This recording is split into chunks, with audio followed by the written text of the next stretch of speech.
झालं चालेल. तर बघा आता तुम्हाला इथं फाउंटेन फॉर्म सर्च करायचा आहे. मी इथं क्लिक करायचे. नुसतं क्लिक केल्यानंतर इथं तो फॉन्ट येतोय, फॉर्म येतो. त्या फॉर्मवरती क्लिक करायचे आणि नंतर क्रिएट बटनला क्लिक करायचे.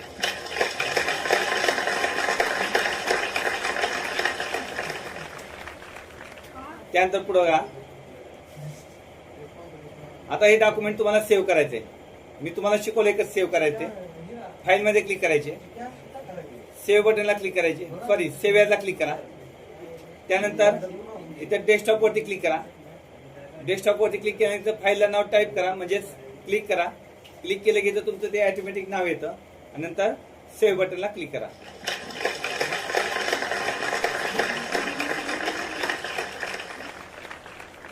येस,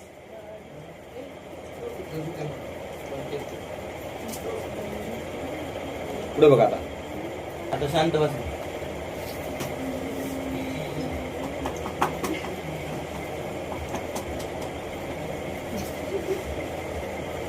आता दिलेल्या वर्ड फाईल मध्ये इनव्हॉल्व, डिलिव्हरी आणि रिटर्न ऍड्रेस हे घ्यायचे आपल्याला. त्यासाठी मेलिंगला जायचं. इनव्हॉल्वला क्लिक करायचे. इनव्हॉल्वला क्लिक केल्यानंतर हा जो ऍड्रेस आहे तो कॉपी करायचा. इथं खाली येऊन ऍड्रेस शीटर मध्ये पेस्ट करायचा. ठीक आहे, नंतर कॅन्सल करा, नंतर सबमिट.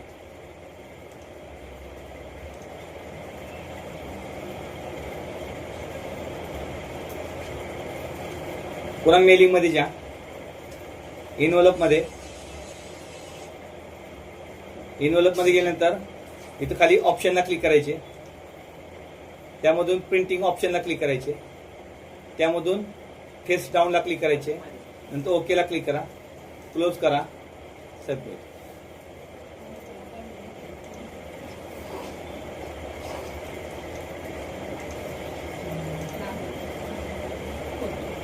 पुन्हा लास्ट सेशन कम्प्लिशन टेस्ट.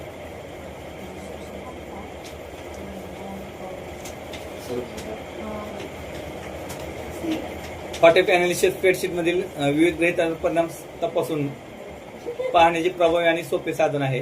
बरोबर आहे. टिंबटिंब व्यतिरिक्त मायक्रोसॉफ्ट एक्सेल मध्ये पुढील सामान्य फीचर उपलब्ध असतात. टेबल ऑफ कंटेंट, अर्थसंकल्प तयार करण्यासाठी कशाचा वापर केला जातो, तर स्प्रेडशीटचा वापर केला जातो. आणि मायक्रोसॉफ्ट एक्सेल मध्ये पुढीलपैकी कोणते विधान सत्य आहे, तर डेटाचे एकत्रीकरण, गोलशीट आणि परिस्थिती 3 नंबर उत्तर ते बरोबर.